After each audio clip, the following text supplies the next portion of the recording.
برادر و خواهر عزیزم، در شبکه‌های اجتماعی صحیفه تو پر از رسم و نوارهای حرام است، رسم و نوارهایی که خدا و آفریدگار تو از آن هرگز راضی نمی باشد. در گروپ‌های آبونه شده ای که سراسر همه ترغیبات زنا و فحشا است.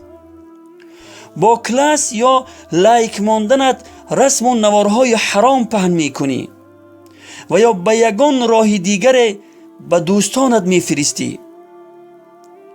با دوست داشتت سخنان محرمانه یعنی سخنان فحش و شهوت انگیز می گویی.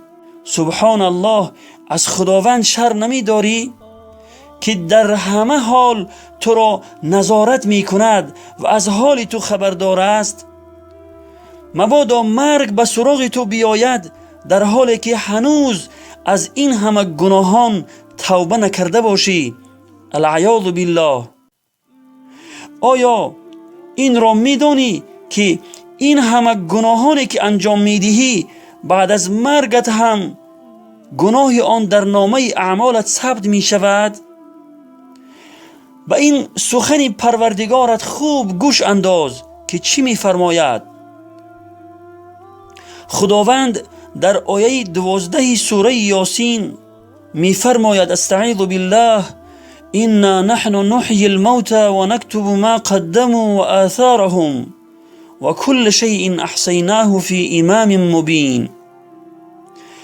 یقینا ماییم که مردگان را زنده می کنیم و آنچه را از عملهای نیک و بد که از پیش فرستاده اند و آثارشان را می نویسیم و همه چیز را در کتاب روشنگر یعنی لوح محفوظ شمار کرده ایم.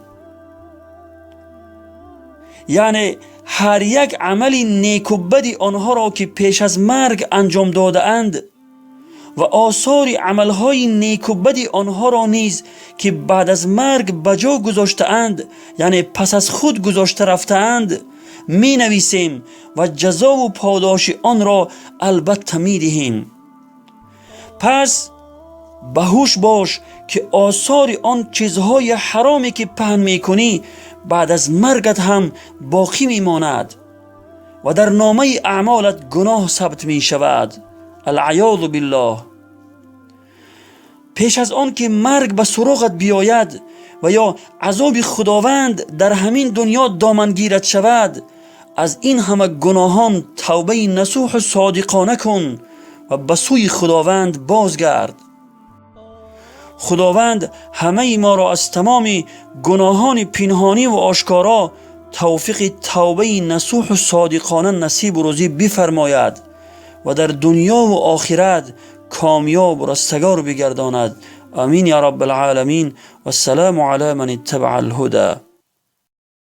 دارم گناهی به عدد، یا رب مرا رسوا مکن. از لطف تو خواهم مدد، یا رب مرا رسوا مکن. ای خالقی ارض و سما، ای مشفقی شاه و گدا، جرمی